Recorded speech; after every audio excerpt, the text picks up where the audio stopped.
With the 10-year anniversary of the Comair Flight 5191 crash just 2 days away, we sat down with the former NTSB investigator who recalls what she remembers the most. First responders in central Kentucky are getting some practice during a mock tornado exercise today. And some EKU students petitioning to get a dorm renamed, the animal they want to name it after. Ahead at 4:30. This is WKYT News at 4:30.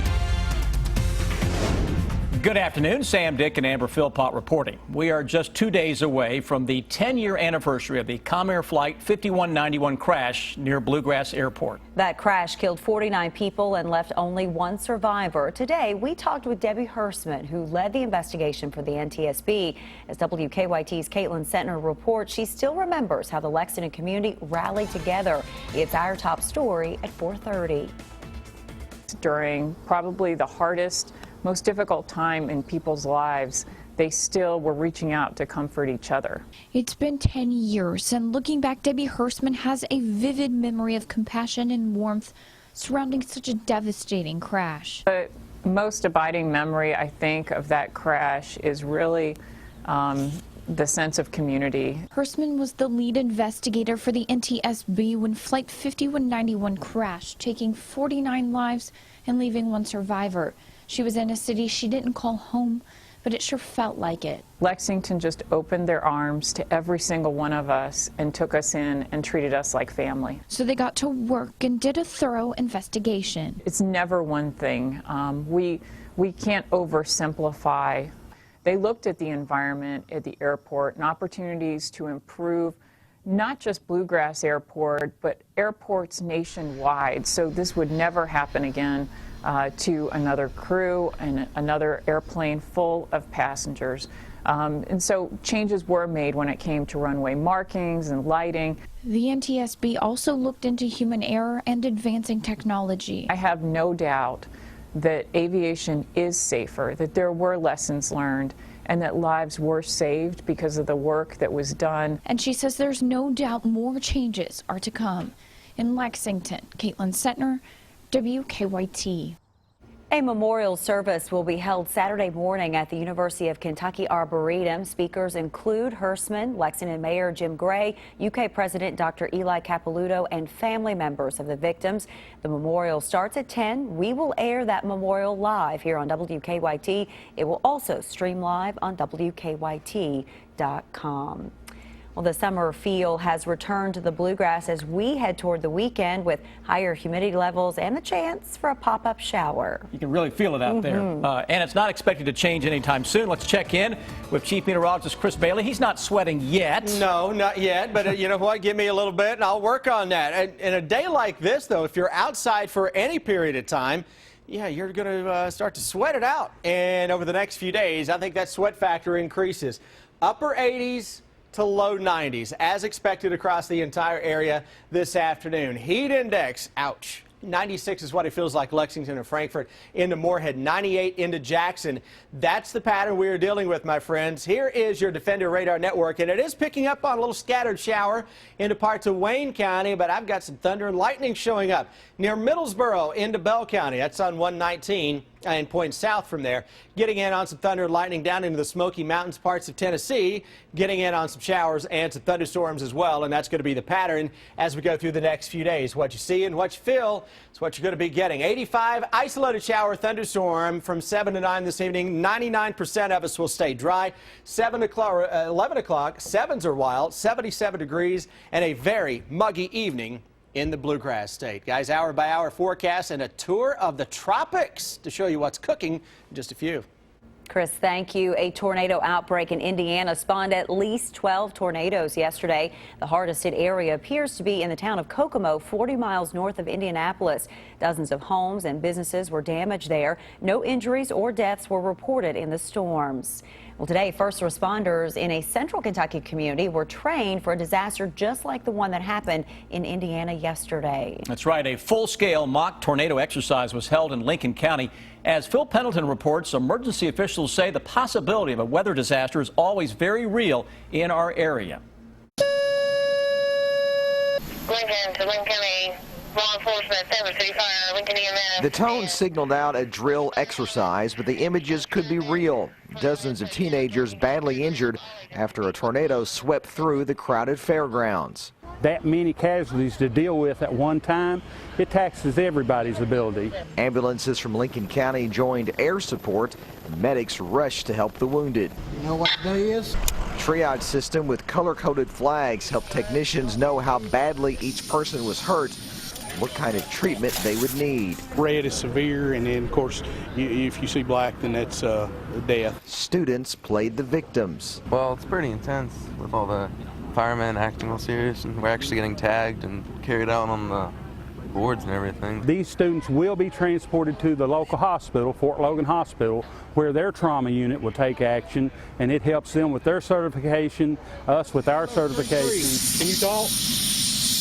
Unresponsive. A timely exercise, given that a tornado in Indiana recently presented a similar scenario. It helps to know that we've at least practiced, so maybe we're just a little better prepared in case that unthinkable does happen. The exercise involved multiple fire stations, ambulance services, and police agencies across several different counties. In Lincoln County, Phil Pendleton, WKYT. Lincoln County's emergency management director says that in the past they have had actual emergencies happen shortly after the mock event, including a bus crash a few years ago. Earlier this summer, a report was released into an investigation at Rowan County High School concerning its football program. The state investigation claims to have found evidence of hazing among players and other violations. At the center of that investigation was then coach Ray Graham, who denies any wrongdoing. Tonight, in a story we're working on for you at 6, he sits down with me to tell his side of the story. Ray Graham has coached high school football in Kentucky for nearly 40 years, but this past spring he learned he wouldn't be back on the field for the Rowan County 2016 football season. A report released in July by the Kentucky Office of Education Accountability spelled out a number of allegations under Graham, including hazing, bullying, and mistreatment of other players by fellow athletes. Graham says none of those claims represent how he has coached his teams. For 40 years, I've coached football. I've done it the same way. I've learned from the best football coaches there are. I don't know that any high school coach has been to more clinics to try to study the game or that is motivated to do it the right way. Well, tonight at 6, I sit down with Graham to talk about the report, the allegations, and being let go, why he says the report and its allegations are not consistent with his life or the way he has chosen to coach all these decades. Kentuckians who rely on the state's health exchange for insurance can see just how much their premiums will increase next year. For some, they could skyrocket as much as 47%. The Kentucky Department of Insurance approved the increases. The department blames the increases on national trends, market forces, an aging population, and the general instability injected in the state health insurance market by Obamacare. We have a complete breakdown of the approved increases on WKYT.com. Busy road here in Lexington was closed for a short time this afternoon after a crash. It happened on Winchester Road near Cleveland Road, not far from the Clark County line. A dump truck driver somehow lost control. The truck ran off the road and into a ditch. It flipped on its side, losing its load of dirt. The driver was checked at the scene by paramedics but was not seriously hurt. Some students at Eastern Kentucky University are hopping on the Harambe bandwagon. Someone started a petition on change.org asking EKU President Michael Benson to change the name of New Hall to Harambe Hall. Harambe the gorilla was killed at the Cincinnati Zoo after a child fell into Harambe's enclosure. The rare silverback has appeared on T-shirts, even presidential polls, and the Cincinnati Zoo deleted its Twitter account after being inundated by comments and memes of the late ape. Olympic swimmer Ryan Lochte looking for ways to improve his reputation. Find out where he may pop up next. Now, your hour-by-hour forecast with Chief Meteorologist Chris Bailey. Well, it's back, and it's really kicking into high gear by calling it. I mean the heat, the humidity across the Bluegrass State. Nice little reprieve early this week, and now back into the swing of this same old we've had for the better part of the past couple of months. At least this go-around isn't looking quite as stormy as the prior surges of heat and humidity. It feels like 96 right now, Lexington. 91 is what your car thermometer is going to show you. Humidity at 48%. That's spiking it up into a much higher level in terms of what your body is going to think the temperature is.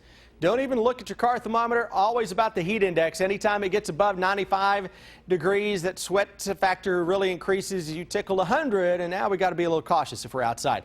What are we finding on our Defender radar network? A whole lot of nothing in most of central Kentucky. Get into the southeastern corner of the state. Thunder, lightning on top of Middlesboro. That is working into parts of northern Tennessee, southwestern Virginia. A lot of shower and thunderstorm action here across Tennessee, and that's something we'll watch to see if it can bubble up around here as we go into the weekend, as that heat and humidity kind of comes at us from the southwest. Over the next 3 days, you think they're similar? Hot and humid, a storm or two, a storm or two, a storm or two. And the beat rolls on. We move on, hour by hour forecast. Let's see what we have each and every hour. 7 this evening, it is still into the mid to upper 80s where you live. By 11 o'clock, it's still into the mid and upper 70s. 70-ish first thing tomorrow morning with a little touch of some fog. Into the afternoon tomorrow, hello 90. And again, watch for an isolated shower or thunderstorm as we go through the weekend. At least the chances there, a little better shot for a shower or thunderstorm compared to what we've seen over the past few days. Saturday, do it all over again with a threat for a thunderstorm popping into the afternoon with temperatures that can hit 90 to 93, 94 degrees, depending on where you are, with a chance for a shower or thunderstorm around into Saturday evening. And those early Sunday morning plans for maybe going for a little hike, a little run. It's humid, low 70s, deeper into the afternoon, better shot for a thunderstorm or two during that time.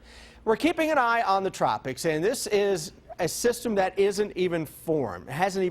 It may or may not form anytime over the next 2 or 3 days. It may take its good old sweet time becoming a tropical system. If it does, it would be called Hermine.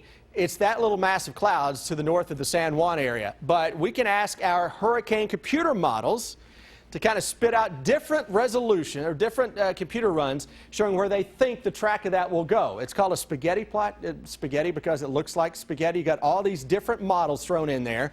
And there you see they're tightly clustered on taking a system into the Gulf of Mexico. From there, they kind of diverge a little bit. If this can form and get into the Gulf of Mexico, it will have a better shot of influencing our weather.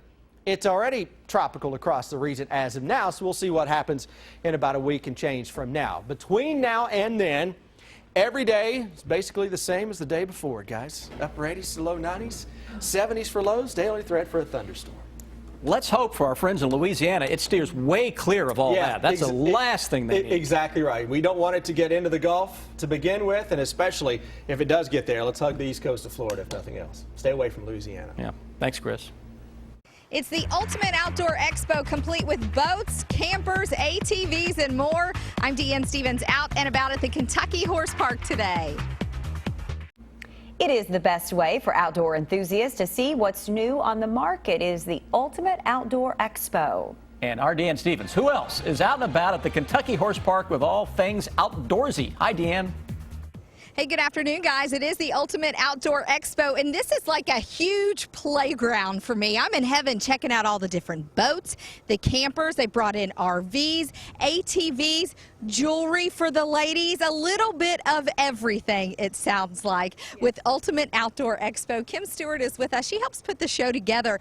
I want your job because I want to be like, can you bring us some boats? Can you bring us some campers? Can you bring us some ATVs? This is a fun place to be this weekend. Oh my gosh, there's so much going on, so much activity. You'll have entertainment, you have kids areas, you'll have taxidermy, I mean just everything to do with the great outdoors. Let's talk about the kids entertainment because parents think, oh, I need to find some place to put the kids while I go out and do a little shopping for the out. They don't need to do that with this show. No, we have free children's like bouncy houses and things that they can do. The Turtle Man's here, the Swamp People, Tyler Woods with the Moonshiners for the adults, he's there. We just got so much entertainment, so much going on, and there's just stuff everywhere for you to look at, see, and do. It's a full day. And you've got some dogs who are putting on some entertainment as well. Yeah, the splash dogs, and what they do is they jump off of this thing and you judge to see how far. You could just sit and watch them all day. I mean, it's action. And you can sit and look at all the boats. You can sit and look at all the campers all day. How many of these things do you guys have coming in here for the weekend? I think they've got 26 campers, bluegrass RVs, and Anglers Outposts have brought the boats. So there's everything in the world. The ATVs will be coming in. It's just everything. We'll have fire pits. I mean, you name it, jewelry, clothing, fishing rods, lures, everything. It's everything to do with the great outdoors. Show starts tomorrow. When? 4 to 8, and then it's Saturday 9 to 8, and then Sunday 10 to 5. You can get your tickets at the gate. Adults are 12 and children are 6. All right, get your tickets now. Things kicking off tomorrow here at the Kentucky Horse Park All-Tech Arena. I'm Deanne Stevens, out and about with the Ultimate Outdoor Expo. Back to you guys. Thank you, Deanne. Prince's private estate will soon be open to the public, and the latest on 2 big music tours. Danielle Nottingham reports now from Los Angeles. Prince fans will soon be able to tour the late singer's private estate and recording studio. Guided tours of the Paisley Park complex in Minnesota will begin October 6th. Visitors will also get to see outfits Prince wore in concert, his awards, and musical instruments. Tickets go on sale Friday. Am I the only one who noticed? Gavin DeGraw hits the road Sunday for his 2016 North American tour with Andy Grammer. They'll stop in more than 40 cities. DeGraw says he'll treat fans to his old hits, new material, and covers of some classics. It's important for artists like me to make sure that I perform songs that are very much identifiable to what made me the type of musician that I am. McGraw says he may perform songs made famous by Queen, the Beatles, or Billy Joel. Dolly Parton is on her biggest North American concert tour in 25 years to promote her new album, Pure and Simple. What a way to make a living. She says every song is a love song. It was based on the fact that I've been married 50 years this year. Parton wrote every song on the 10-track album. If I had to give up everything else and just do one thing, which I'd not like to do, but I think I'd love to just sit around and write songs. Pure and Simple is available now. Danielle Nottingham, CBS News, Los Angeles. Ryan Lochte could soon be going for the gold on the dance floor. The Olympian swimmer is reportedly in talks to take part in season 23 of Dancing with the Stars. The 32-year-old is still reeling from his, quote, over-exaggerated story of him and other swimmers getting robbed at gunpoint while in Rio that cost him a number of endorsement deals. The entire cast of the upcoming season of Dancing with the Stars will be announced next week. So try making a necklace out of this pearl. More on what could soon be the world's largest pearl. That's coming up at 4:30. We're back to stepping out the door, and it's smacking you in the face as soon as you step out. I know. What's wrong with this? You know, Chris, we had it going in the right direction. So good. Sunday and Monday, and yeah. And then somebody hit a switch. Took a wrong turn at Albuquerque, huh? And it's all downhill since. We are dealing with the heat and humidity back across the area this afternoon. High 80s, low 90s. Many areas touching 90 this afternoon. It's the same old for the next several days as well. You've got a mix of sun and some clouds showing up across the area with those steamy thermometers. And chances are at some point over the next 3 or 4 days, we will see some isolated thunderstorms. Like I've been saying, it's not going to be anything like what we had a few weeks ago, but at least the daily threat for a shower or thunderstorm of isolated fashion is there. Right now, that threat is a little better across the southern and southeastern parts of the area. Let's check on traffic on a busy Thursday afternoon. Here's Officer Don. Had a crash at Manowar at East Hills that police are in the process of clearing, and we just had another one pop up on Versailles Road past the Circle. No one's hurt in that wreck, but that's going to cause some issues, it looks like, for the next few. Drive times to Versailles, we're still okay at 11 minutes once we clear the Circle. Georgetown's about 15 minutes, and Paris 21. Now back to you in the studio. A veteran gets serenaded, the world's largest pearl, and a grand slam gone wrong. It's the video that will have you talking. Take a look at this. All right, this is a feel-good story. Dozens of Navy officers marched to the California home of a World War II veteran to give him a special honor. The officers marched to the home of 98-year-old Pearl Harbor survivor Ernest Thompson. Listen to this. And they honored him by singing the famous Navy song, Anchors Aweigh. Thompson recently had to end his regular visits to the Naval Yard because of health reasons. But since he can't travel much, the fleet decided to come to him with pure joy. He stood in salute of his visitors and watched the performance from his porch. Yeah, it was really a surprise, yeah. They marched up the streets here and stopped out in front and sang a bunch of Navy songs. It was quite impressive. Yeah, I enjoyed it very much.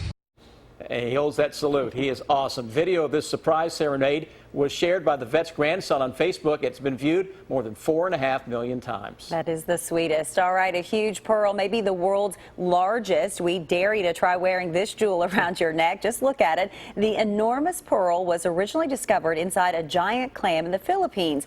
Local news there say that a fisherman found it 10 years ago. They say he wasn't aware of the pearl's value, but he kept it as a good luck charm. Well, according to Filipino officials, the pearl weighs 75 pounds and is more than 2 feet long.